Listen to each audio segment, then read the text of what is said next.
Caro ouvinte, é com grande prazer que apresento a você o audiolivro A Arte da Guerra.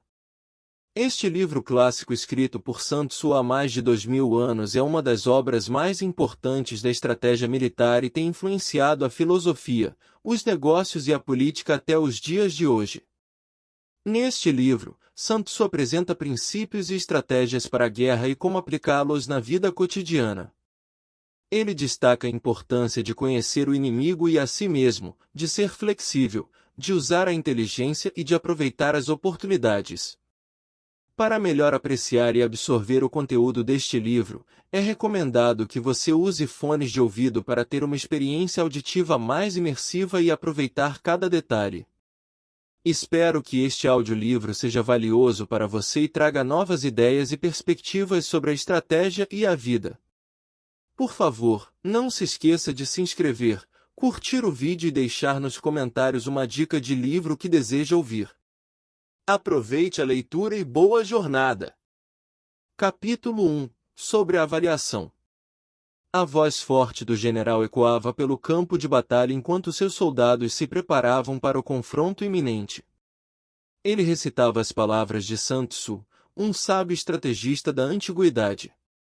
A guerra é de vital importância para o Estado, é o domínio da vida ou da morte, é o caminho para a sobrevivência ou a perda do império, é preciso manejá-la bem.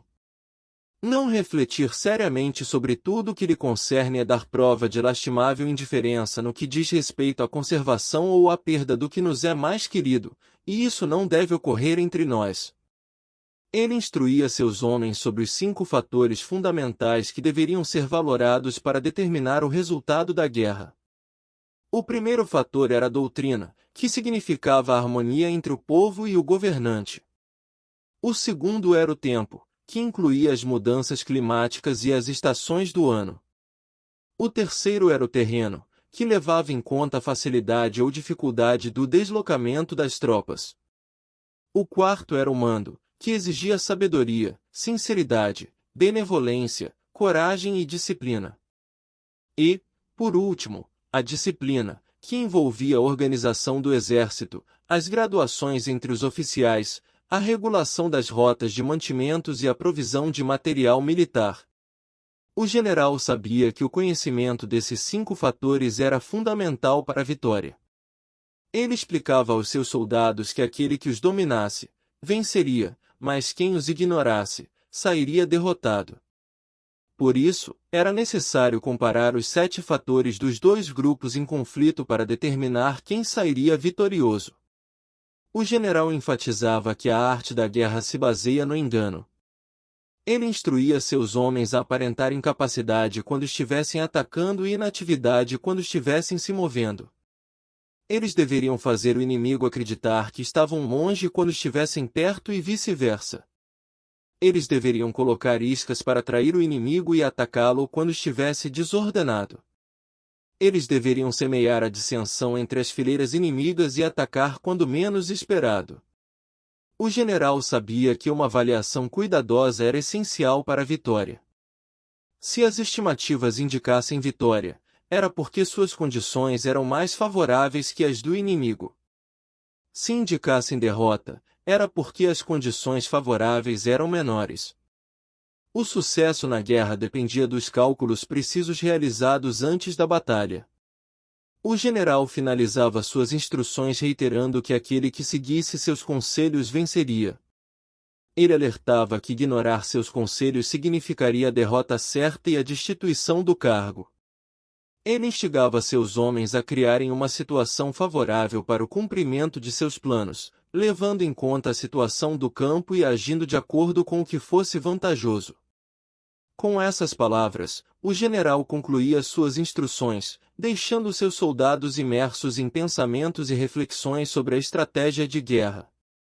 O sol estava alto no céu, e os soldados estavam ansiosos para começar a batalha. O general sabia que a avaliação cuidadosa dos fatores fundamentais e dos 7 fatores comparativos eram cruciais para a vitória.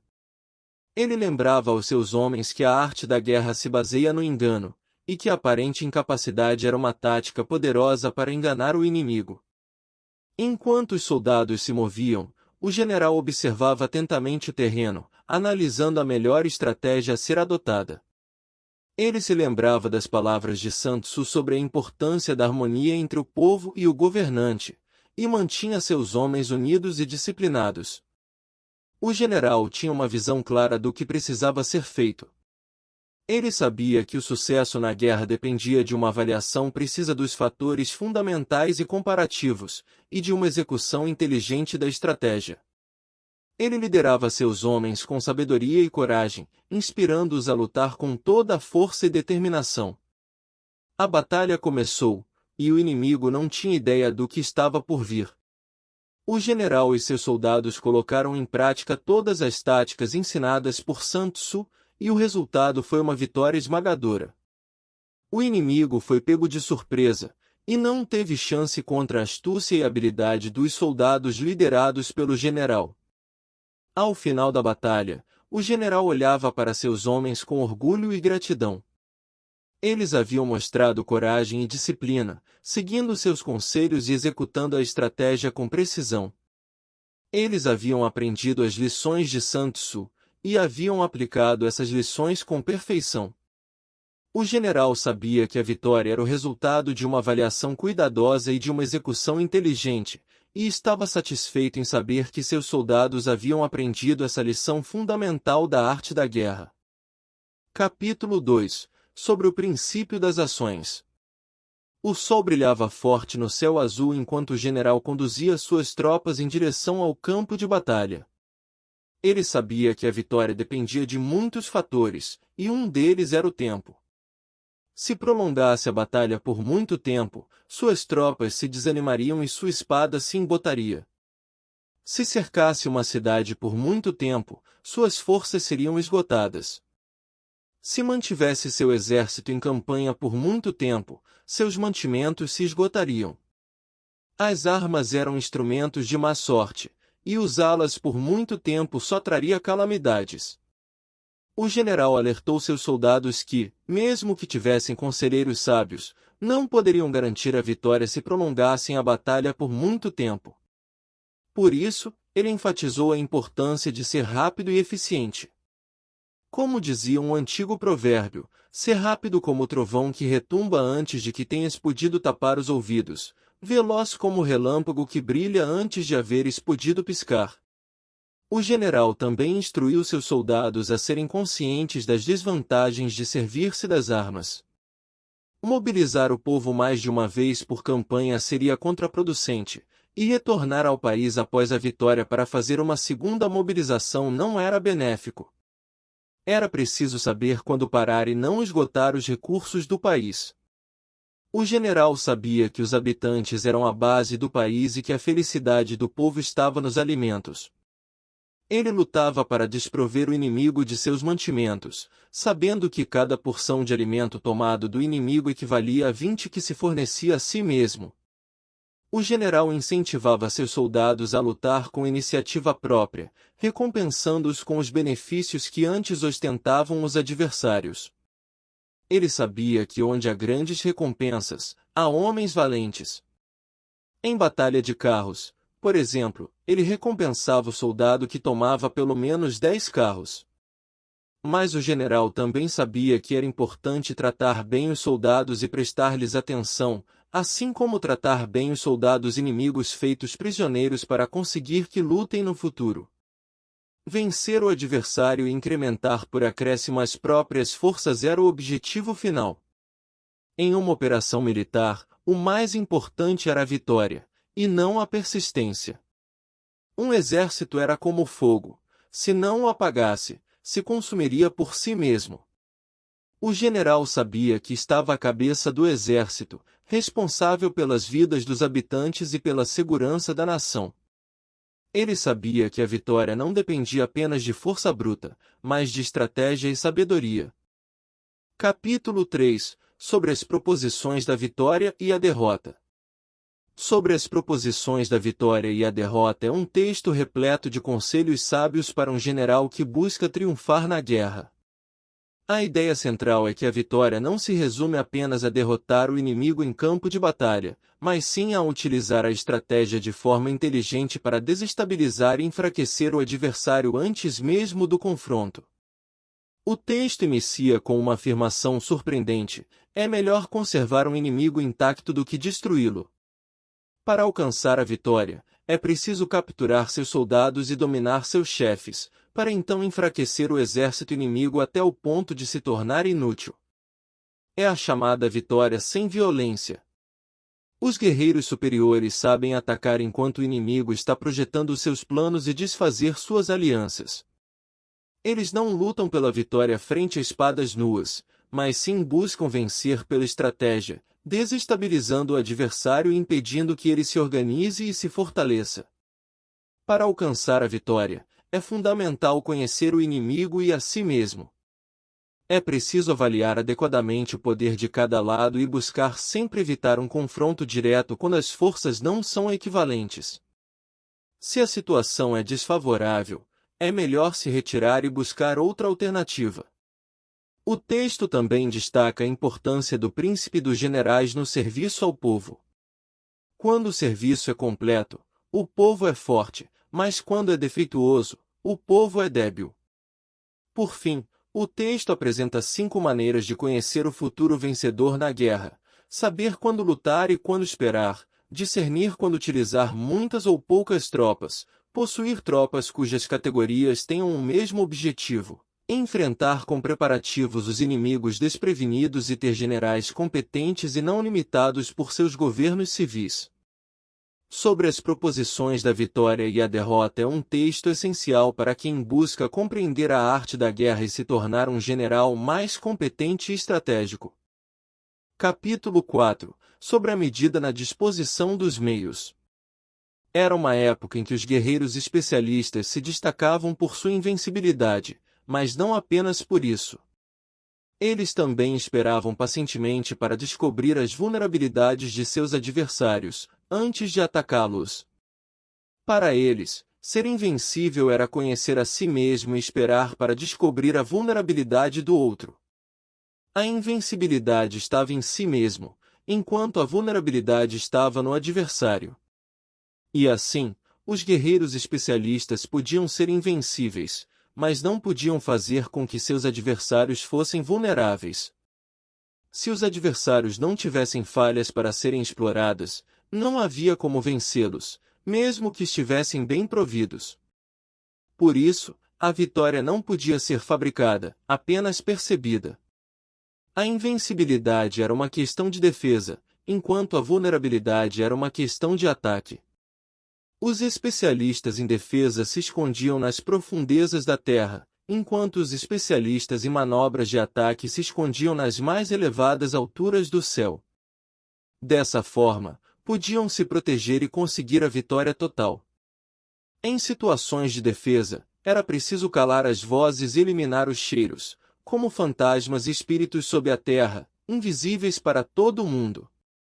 Já em situações de ataque, o movimento era rápido e o grito, fulgurante, veloz como o trovão e o relâmpago, para que os adversários não pudessem se preparar, mesmo que viessem do céu.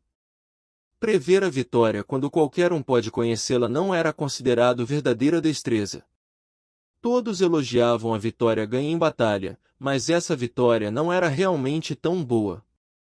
O verdadeiramente desejável era poder ver o mundo do sutil e dar-se conta do mundo do oculto, até o ponto de ser capaz de alcançar a vitória onde não exista forma.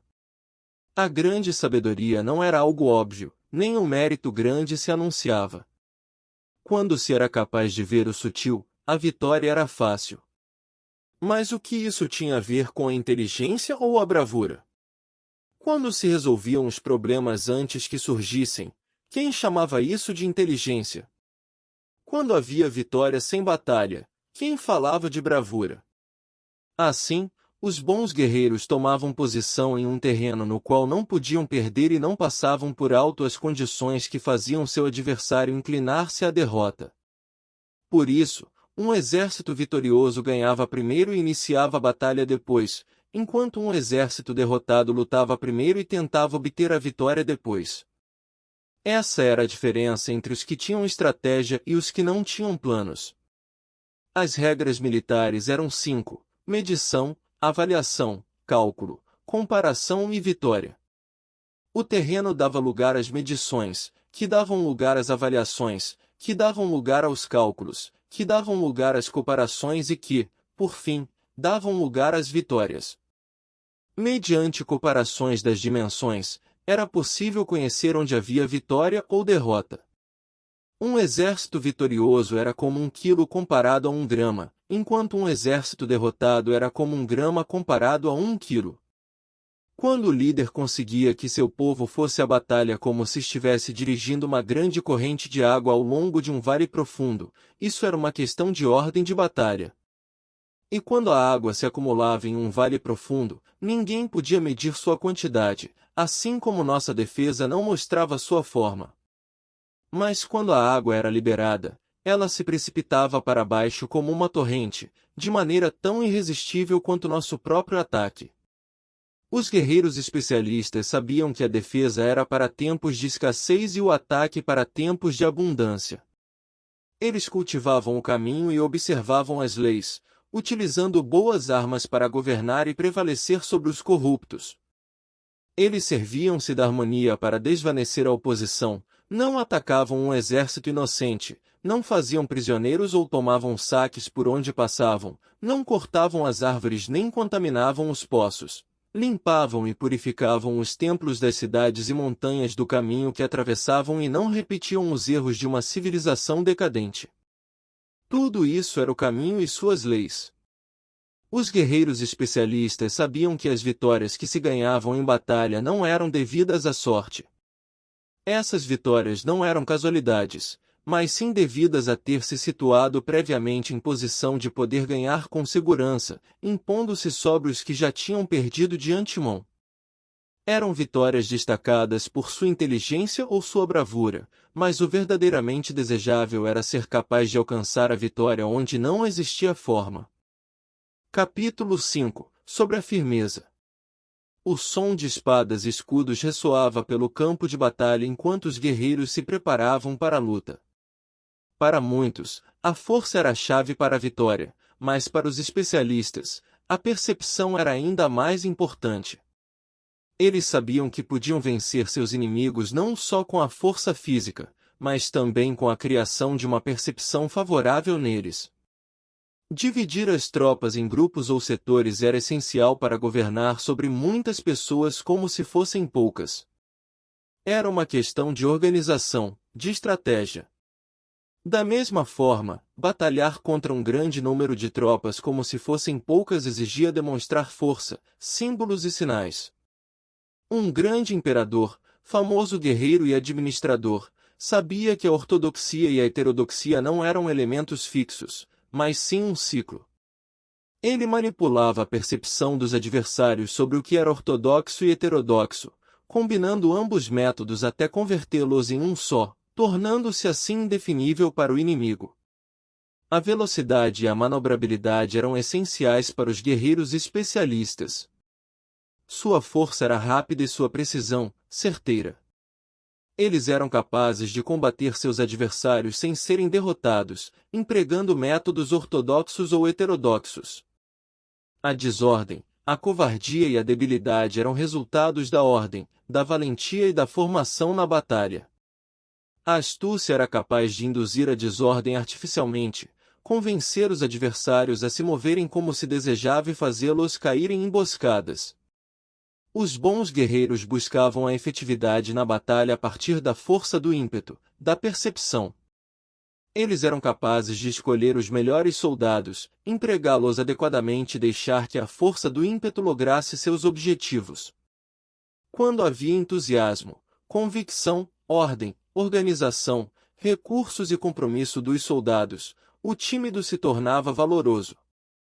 Fazer com que os soldados lutassem permitindo que a força do ímpeto fizesse seu trabalho era como fazer rodar rocas. As rocas permaneciam imóveis quando estavam em um lugar plano, mas giravam em um plano inclinado, ficavam fixas quando eram quadradas, mas giravam se eram redondas. Os guerreiros especialistas conheciam a importância da percepção e da estratégia, e eram capazes de empregar esses elementos para obter a vitória na batalha. A força física era importante, mas a percepção era ainda mais poderosa. Capítulo 6 – Sobre o cheio e o vazio. Neste texto, aprendemos sobre a arte da guerra e como um guerreiro pode se preparar para vencer uma batalha. Os guerreiros que se preparam com antecedência e chegam primeiro ao campo de batalha estão em posição vantajosa, enquanto aqueles que improvisam e iniciam a luta acabam exaustos. Os bons guerreiros fazem com que seus adversários venham até eles, e não se deixam atrair para fora de sua fortaleza. O segredo para vencer uma batalha é esvaziar os demais e encher-se a si mesmo. Se você faz com que seus adversários venham até você para combater, sua força estará sempre vazia. Por outro lado, se você não sai para lutar, sua força estará sempre cheia. Os adversários são impulsionados a vir até você por sua própria decisão, em busca da perspectiva de ganhar. No entanto, eles são desencorajados a ir até você pela probabilidade de sofrer danos. Quando os adversários estão em posição favorável, você deve cansá-los. Quando estão bem alimentados, deve cortar seus mantimentos. Quando estão descansando, deve fazer com que se movam. Para vencer uma batalha, você deve atacar inesperadamente, fazendo com que seus adversários se esgotem correndo para salvar suas vidas. Você deve interromper suas provisões, arrasar seus campos e cortar suas vias de aprovisionamento. Apareça em lugares críticos e ataque de onde menos se espera, fazendo com que tenham que acudir ao resgate. Apareça onde eles não possam ir e dirija-se até onde menos esperam. Para deslocar-se centenas de quilômetros sem cansaço, atravesse terras despovoadas. Atacar um espaço aberto não significa apenas um espaço em que o inimigo não tem defesa. Enquanto sua defesa não for estrita, o lugar não estiver bem guardado, os inimigos se dispersarão diante de você, como se estivesse atravessando um território despovoado. Para tomar infalivelmente o que atacas, ataque onde não há defesa. Para manter uma defesa infalivelmente segura, defenda onde não há ataque. Assim, no caso dos que são especialistas em ataque, seus inimigos não sabem por onde atacar. Quando se cumprem as instruções, as pessoas são sinceramente leais e comprometidas, os planos e preparativos para a defesa implantados com firmeza, sendo tão sutil e reservado que não se revelam as estratégias de nenhuma forma, e os adversários se sentem inseguros, e sua inteligência não lhes serve para nada. Ser extremamente sutil, discreto, até o ponto de não ter forma. Ser completamente misterioso e confidencial, até o ponto de ser silencioso. Desta maneira poderás dirigir o destino de teus adversários. Para avançar sem encontrar resistência, arremete por seus pontos débeis. Para retirar-se de maneira esquiva, se mais rápido que eles. As situações militares se baseiam na velocidade, chega como o vento, move-te como o relâmpago, e os adversários não poderão vencer você. Portanto, quando quiser entrar em batalha, mesmo que o adversário esteja entrincheirado em posição defensiva, não poderá evitar lutar se você atacar no lugar onde ele deve ir irremediavelmente ao resgate. Quando não quiser entrar em batalha, mesmo que trace uma linha no terreno que quer conservar, o adversário não poderá combater contra você porque lhe dará uma falsa pista. Isso significa que quando os adversários chegam para atacá-lo, não lute contra eles, mas estabeleça uma mudança estratégica para confundi-los e encher de incertezas. Por conseguinte, quando você induz outros a efetuar uma formação, enquanto você mesmo permanece sem forma, está concentrado, enquanto que seu adversário está dividido. Faça com que os adversários vejam como extraordinário o que é ordinário para você, faça com que vejam como ordinário o que é extraordinário para você. Isso é induzir o inimigo a efetuar uma formação. Uma vez vista a formação do adversário, concentre suas tropas contra ele. Como sua formação não está à vista, o adversário seguramente dividirá suas forças. Quando você está concentrado formando uma só força, enquanto o inimigo está dividido em 10, está atacando uma concentração de 1 contra 10, assim suas forças superam as dele. Se puder atacar poucos soldados com muitos, desanimará o número de seus adversários. Quando você está fortemente entrincheirado, está forte atrás de boas barricadas e não deixa filtrar nenhuma informação sobre suas forças, saia fora sem formação precisa, ataque e conquiste de maneira irrestrita. Não devem conhecer onde pensa liderar a batalha, porque quando não se conhece, o inimigo destaca muitos postos de vigilância, e no momento em que se estabelecem numerosos postos, só tem que combater contra pequenas unidades. Assim, portanto, quando sua vanguarda está preparada, sua retaguarda é defeituosa, e quando sua retaguarda está preparada, sua vanguarda apresenta pontos fracos.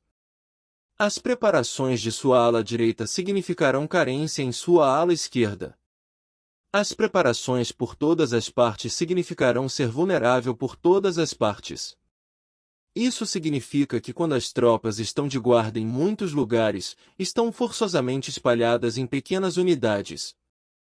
Quando se dispõe de poucos soldados, está na defensiva contra o adversário, o que dispõe de muitos faz com que o inimigo tenha que defender-se.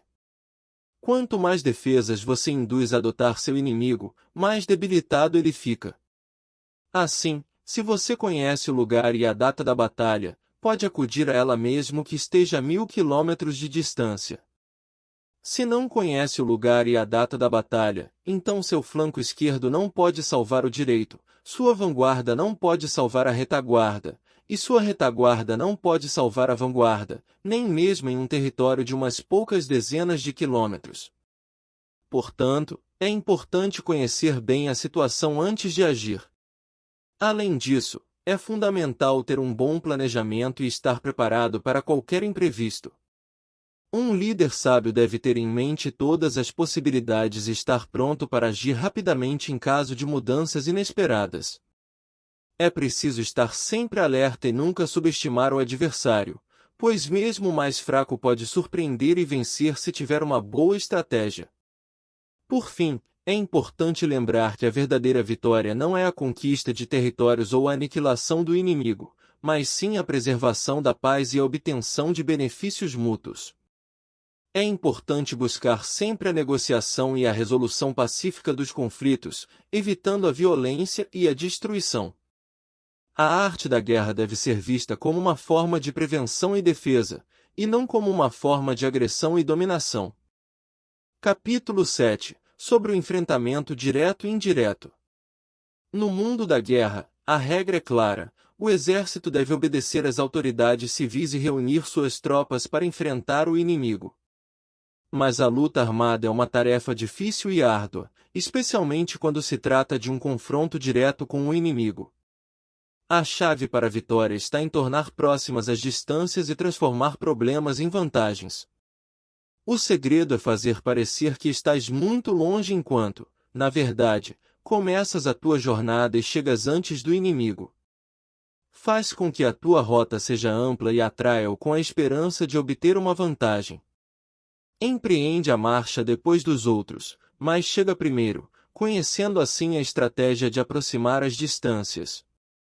Para enganar o inimigo, utiliza uma unidade especial para atraí-lo para uma falsa perseguição, fazendo-o acreditar que o grosso das tuas forças está muito longe. Então, lança uma força de ataque surpresa que chega antes, mesmo que tenhas começado a tua jornada depois dos outros. No entanto, a luta armada pode ser proveitosa para os especialistas, mas perigosa para os inexperientes. Mobilizar todo o exército para o combate levaria muito tempo, mas lutar por uma vantagem com um exército incompleto resultaria em falta de recursos. Se te mobilizares rapidamente, recorrendo o dobro da distância habitual e lutando a milhares de quilômetros de distância para obter alguma vantagem, os teus chefes militares podem ser feitos prisioneiros. Os soldados mais fortes chegarão primeiro, enquanto os mais cansados chegarão depois. Como regra geral, só 1 em cada 10 soldados alcança o objetivo. Quando a rota é larga, as tropas se cansam. Se gastaram toda a sua energia na mobilização, chegam exaustas, enquanto os seus adversários estão frescos. Assim, é seguro que serão atacadas. Lutar por uma vantagem a 50 quilômetros de distância frustra os planos do mando, e, como regra geral, só a metade dos soldados o fará. Para ganhar uma batalha, 3 coisas são necessárias: um exército equipado, provisões e dinheiro. Sem essas 3 coisas, não se pode combater para vencer. Além disso, é importante conhecer as montanhas, bosques, desfiladeiros, passos e a condição dos pântanos para manobrar com uma força armada. É necessário utilizar guias locais para aproveitar as vantagens do terreno. Só quando se conhece cada detalhe da condição do terreno é possível manobrar e guerrear. Uma força militar deve ser utilizada de acordo com a estratégia prevista, mobilizando-se pela esperança de recompensa e adaptando-se pela divisão e combinação. A estratégia deve distrair o inimigo para que não possa conhecer a situação real e não possa impor a sua supremacia. A divisão e a combinação de tropas são feitas para confundir o adversário e observar como reage. Unificar os ouvidos e os olhos é outra chave para o sucesso na luta armada. É importante que os comandantes estejam em comunicação constante com as tropas e que possam ouvir e ver o que está acontecendo no campo de batalha. Além disso, é importante que as tropas estejam bem informadas sobre a estratégia e os objetivos da missão para que possam agir com confiança e eficácia. Por fim, é importante lembrar que a guerra é uma atividade extremamente destrutiva e que seus efeitos podem ser sentidos por muitas gerações. Portanto, é fundamental que a guerra seja evitada sempre que possível e que se busque a resolução pacífica de conflitos por meio do diálogo e da negociação. A guerra deve ser considerada apenas como o último recurso, quando todas as outras opções falharam e a segurança nacional está em jogo. Capítulo 8. Sobre as 9 mudanças. Sobre as 9 mudanças é um guia essencial para qualquer líder militar, destacando as principais considerações e estratégias para enfrentar um inimigo em campo de batalha. Desde a importância de seguir as ordens das autoridades civis até a necessidade de conhecer cada detalhe do terreno, este texto destaca as principais táticas para garantir a vitória. Os generais devem estar cientes de que não devem estabelecer acampamentos em terrenos difíceis ou isolados, mas sim buscar lugares onde seja possível estabelecer relações diplomáticas nas fronteiras. Em terrenos fechados, é necessário preparar uma estratégia e movimentar-se com cautela, enquanto em terrenos mortais, é preciso lutar com todas as forças. Para aproveitar ao máximo o terreno, é essencial conhecer cada detalhe das rotas, dos exércitos inimigos, das cidades que devem ser evitadas e das ordens que não devem ser obedecidas. Somente assim os generais podem mobilizar suas forças de maneira vantajosa. Para alcançar a vitória, os líderes devem ser capazes de ajustar suas campanhas conforme o ímpeto das forças, para que a vantagem permaneça sempre ao seu lado. É importante lembrar que o benefício e o dano são interdependentes, e os sábios levam isso em conta ao analisar objetivamente o resultado de suas ações. Por fim, os bons generais devem ser comprometidos até a morte, atuando de forma racional e realista, sem deixar-se levar por emoções ou paixões irracionais. São como tigres, prontos para agir quando surgir uma boa oportunidade, mas capazes de fechar suas portas quando necessário. Com essas estratégias em mente, qualquer líder militar pode estar preparado para enfrentar seus inimigos com confiança e determinação. Capítulo 9. Sobre a distribuição dos meios. Para observar o inimigo, é recomendado que o exército atravesse rapidamente as montanhas e vigie de um vale, sempre buscando a posição mais elevada. Em batalhas em montanhas, a estratégia é atacar de cima para baixo, e nunca o contrário. Combater costa abaixo é sempre mais vantajoso do que costa acima, e é importante evitar a divisão das forças pela água, que pode enfraquecê-las. Outra dica importante é sobre a escolha da posição em uma planície. É fundamental buscar posições fáceis de manobrar, com as elevações do terreno atrás e à direita, mantendo as partes mais baixas na frente e as mais altas atrás. Também é importante cuidar da saúde física dos soldados, com os melhores recursos disponíveis. Um exército sem enfermidade é invencível, portanto, é preciso estar atento aos cuidados com a saúde. O livro também traz conselhos sobre como agir em diferentes tipos de terreno, como montanhas com muitas correntes de água e pântanos cobertos de juncos. É imprescindível esquadrinhar o terreno totalmente com cuidado, para evitar emboscadas e espiões. Além disso, é fundamental estar atento aos sinais da natureza, como os movimentos das árvores, dos pássaros e dos animais, que podem indicar a aproximação do inimigo. Por fim, o autor destaca a importância da disciplina e da estratégia na arte da guerra. É necessário unificar o grupo através das artes marciais e dirigir os soldados com humanidade e benevolência, mas também com firmeza. Quando as ordens são claras, sensatas e consequentes, as tropas as aceitam e a vitória é possível. Capítulo 10 – Sobre a topologia.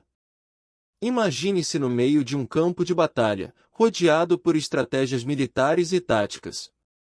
Você está ciente de que o sucesso de um exército está diretamente relacionado com a habilidade em distribuir seus meios e se adaptar ao terreno em que se encontra. Você sabe que as manobras militares são essenciais para determinar a mobilidade e eficiência das tropas, e os planos e estratégias são criados com o objetivo de encontrar a maneira mais vantajosa de vencer. Então, você se lembra que a topologia é essencial para o sucesso em batalha. Alguns terrenos são fáceis, outros difíceis, alguns neutros, outros estreitos, acidentados ou abertos. Quando o terreno é acessível, você sabe que é importante ser o primeiro a estabelecer sua posição, escolhendo as alturas ensolaradas. É fundamental escolher uma posição que seja adequada para transportar os mantimentos, para que você tenha vantagem quando for à batalha. Mas, quando você estiver em um terreno difícil de sair, sabe que estará limitado. Neste terreno, se o inimigo não estiver preparado, você pode vencer se seguir adiante. No entanto, se o inimigo estiver preparado e você seguir adiante, terá muitas dificuldades para retornar a ele novamente, o que contará contra você. Quando é um terreno desfavorável para ambos, você sabe que é um terreno neutro. Neste caso, mesmo que o adversário te ofereça uma vantagem, você não deve se aproveitar dela. Você deve se retirar, induzindo o inimigo a sair com metade de suas tropas, e então cair sobre ele aproveitando-se dessa condição favorável. Em um terreno estreito, se você é o primeiro a chegar, deve ocupá-lo totalmente e esperar o adversário. Mas, se ele chegar antes, você não deve persegui-lo se bloqueia os desfiladeiros. Persiga-o somente se não os bloqueia. Em terreno acidentado, se você é o primeiro a chegar, deve ocupar seus pontos altos ensolarados e esperar o adversário. Se ele já os ocupou antes, você deve se retirar e não persegui-lo. Em um terreno aberto, a força do ímpeto se encontra igualada, e é difícil provocar uma luta desvantajosa para o inimigo. Você sabe que entender essas 6 classes de terreno é a responsabilidade principal do general, e é imprescindível considerá-los. Os generais que os ignoram saem derrotados. Então, você entende que a configuração do terreno pode ser apoio para o exército, e para os chefes militares, o curso da ação adequado é avaliar o adversário para assegurar a vitória e calcular os riscos e as distâncias. Saem vencedores aqueles que lideram batalhas conhecendo esses elementos, e saem derrotados aqueles que lutam ignorando-os. Finalmente, você entende que as recompensas não devem ser usadas sozinhas, nem deve confiar somente nos castigos. Caso contrário, as tropas, como crianças mimadas, se acostumam a desfrutar ou a ficar ressentidas por tudo, tornando-se imprestáveis. Sabendo que cada soldado tem habilidades diferentes, é importante selecioná-los de acordo com seus níveis de preparação e capacidade. Além disso, É fundamental que o mando militar tenha uma só intenção e que todas as forças militares cooperem. Quando os generais são fracos e carecem de autoridade, as ordens não são claras e as formações são anárquicas, é possível ocorrer revolta entre as tropas. Os generais derrotados são aqueles que são incapazes de analisar os adversários, entram em combate com forças superiores em número ou melhor equipadas, e não selecionam suas tropas de acordo com seus níveis de preparação. Conhecendo a si mesmo e aos demais, a vitória não é um perigo. Conhecendo o céu e a terra, a vitória é inesgotável. Portanto, quando as leis da guerra indicam uma vitória segura, é apropriado começar a batalha, mesmo que o governo tenha dado ordens de não atacar. Caso contrário, se as leis da guerra não indicam uma vitória segura, é adequado não entrar em batalha, mesmo que o governo tenha dado a ordem de atacar. Por fim, é importante lembrar que, assim como cuida de seus queridos filhos, você deve olhar por seus soldados. Caso contrário, se for muito amável com eles a ponto de não poder utilizá-los, tão indulgente que não possa dar ordens, tão informal que não possa discipliná-los, seus soldados serão como crianças mimadas e, portanto, imprestáveis. Servidores de tal valia são muito úteis para um povo. Avançar e recuar contra as ordens do governo não é feito em interesse pessoal, mas para salvaguardar as vidas da população e no autêntico benefício do governo. Assim, presta-se um serviço valioso à nação. Capítulo 11 – Sobre as 9 classes de terreno. Há 9 classes de terreno que um general deve considerar ao planejar uma operação militar. Cada tipo de terreno apresenta desafios únicos que devem ser entendidos e superados.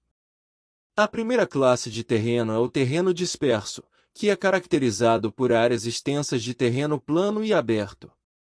É fácil se mover nesse tipo de terreno, mas é difícil encontrar cobertura ou esconderijo. É um terreno propício para ataques de surpresa e emboscadas, por isso é importante manter a vigilância constante. A segunda classe de terreno é o terreno fronteiriço, que é o limite entre 2 países ou áreas. É um terreno estratégico, pois pode ser utilizado para deter ou atrasar o avanço do inimigo.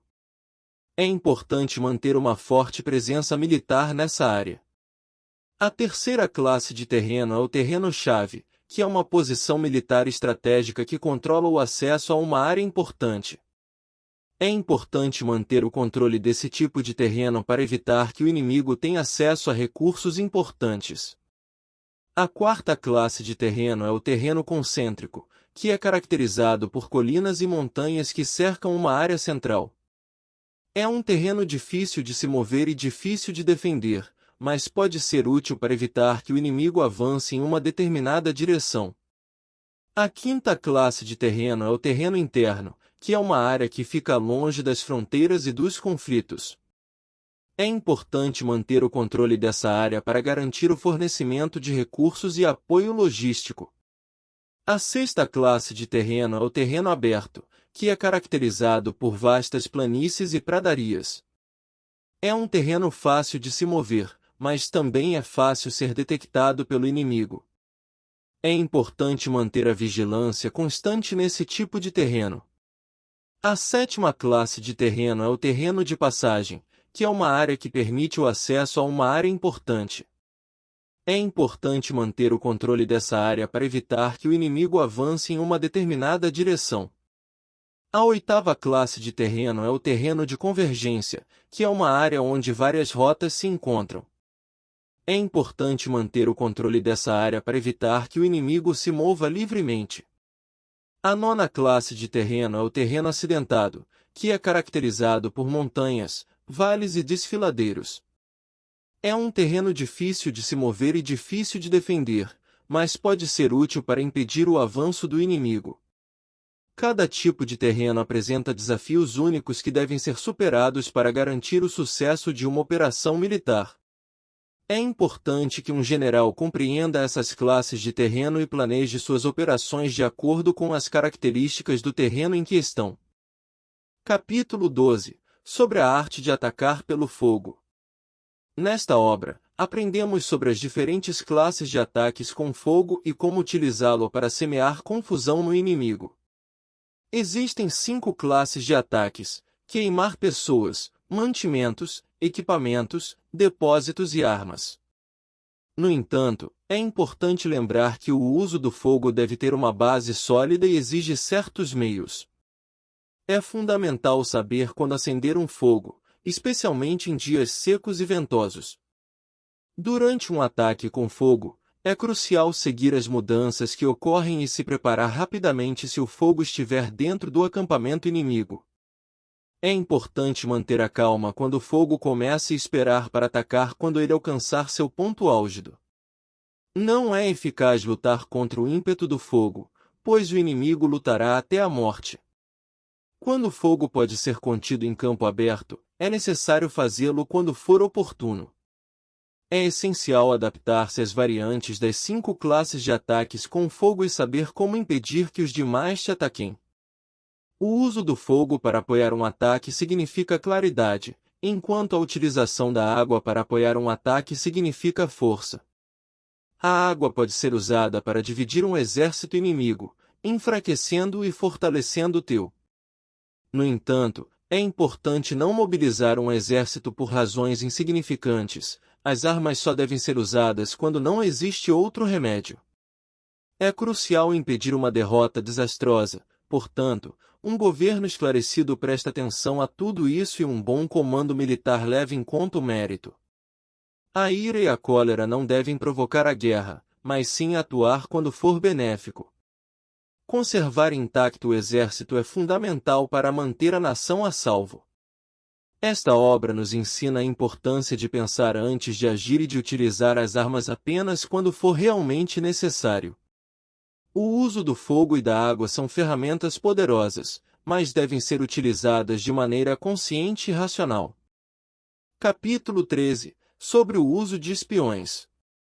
A guerra é um empreendimento sério e exige um grande esforço do povo, mas para se alcançar a vitória, é preciso conhecer bem o inimigo.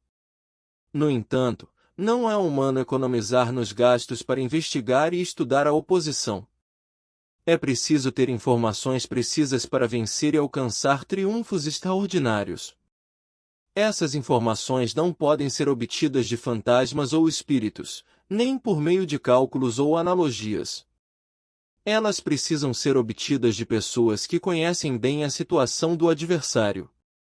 Existem 5 classes de espiões que podem ser contratados para obter essas informações: nativos, internos, duplos agentes, liquidáveis e flutuantes. Quando todos eles estão ativos, ninguém conhece suas rotas, o que é chamado de gênio organizativo e aplicado ao governante. Os espiões nativos são contratados entre os habitantes de uma localidade, enquanto os internos são contratados entre os funcionários inimigos. Os agentes duplos são contratados entre os espiões inimigos, e os liquidáveis transmitem falsos dados aos espiões inimigos. Por fim, os espiões flutuantes voltam para trazer informações. Os espiões são úteis em todas as partes, e ninguém nas Forças Armadas é tratado com tanta familiaridade como eles, nem ninguém recebe recompensas tão grandes. A espionagem é um assunto muito delicado que requer sagacidade, conhecimento, humanidade e justiça. Sempre que queiras atacar um exército, assediar uma cidade ou atacar uma pessoa, deves conhecer previamente a identidade dos generais que a defendem, de seus aliados, seus visitantes, suas sentinelas e de seus criados. Por isso, faz com que teus espiões averiguem tudo sobre eles. Se quiseres atacar e combater, deves conhecer primeiro os talentos dos servidores do inimigo, para poder enfrentá-los segundo suas capacidades. Busca agentes inimigos que tenham vindo espionar, suborne-os e induza-os a passar para teu lado para poder utilizá-los como agentes duplos. Com a informação obtida desta maneira, podes encontrar espiões nativos e espiões internos para contratá-los.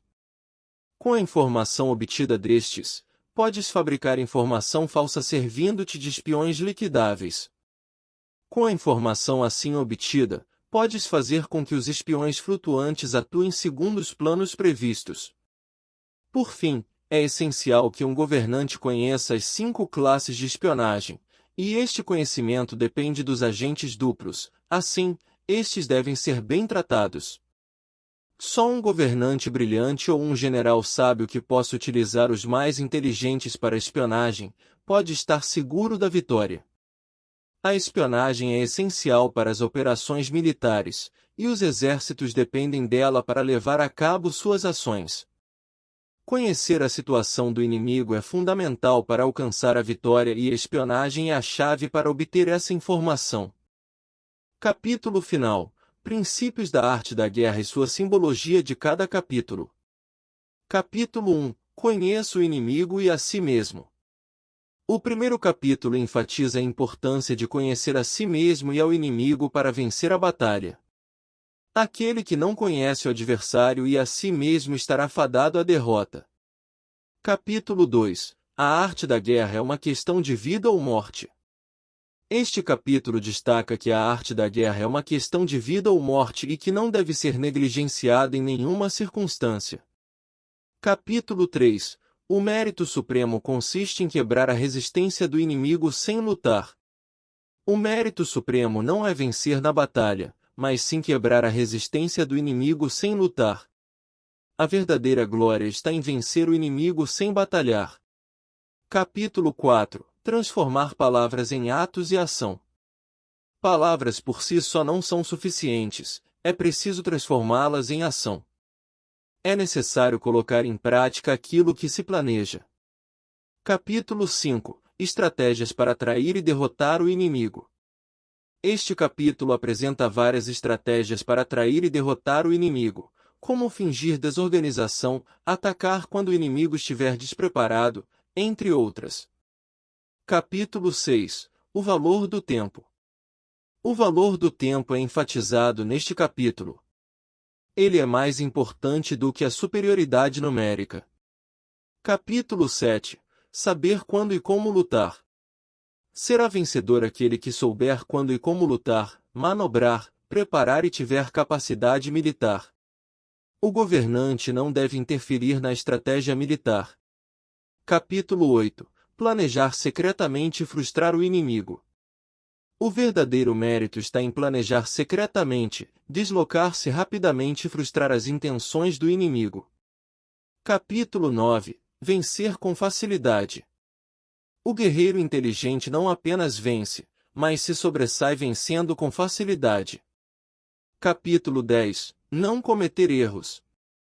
O guerreiro vence os combates não cometendo erros, conquistando um inimigo já derrotado. Capítulo 11. Não perder a oportunidade de aniquilar o inimigo. O guerreiro hábil coloca-se numa posição que torna a derrota impossível e não perde a oportunidade de aniquilar o inimigo. Capítulo 12. Ser flexível no ataque e rápido na decisão. A qualidade da decisão é comparada ao calculado arremetida de um falcão. O bom combatente deve ser flexível no ataque e rápido na decisão. Capítulo 13. Energia e decisão. A energia é comparada ao retirar de uma besta e a decisão, ao acionar de um gatilho. Estes elementos são fundamentais para alcançar a vitória na batalha. Agradeço muito por ter acompanhado este audiolivro até o final. Espero que tenha sido uma experiência enriquecedora para você e que tenha aprendido muito sobre os princípios da arte da guerra. Se você gostou deste conteúdo, não se esqueça de se inscrever no canal, curtir o vídeo e deixar nos comentários a sua dica de livro que deseja ouvir. Sua opinião é muito importante para nós, pois nos ajuda a trazer cada vez mais conteúdos que sejam relevantes e interessantes para você. Lembre-se sempre de que o conhecimento é uma ferramenta poderosa e pode nos ajudar a enfrentar os desafios do dia a dia de forma mais inteligente e estratégica. Espero que você possa aplicar os princípios aprendidos neste livro em sua vida pessoal e profissional, e que eles possam ajudá-lo a alcançar seus objetivos e metas. Mais uma vez, obrigado por ter nos acompanhado até aqui. Até a próxima!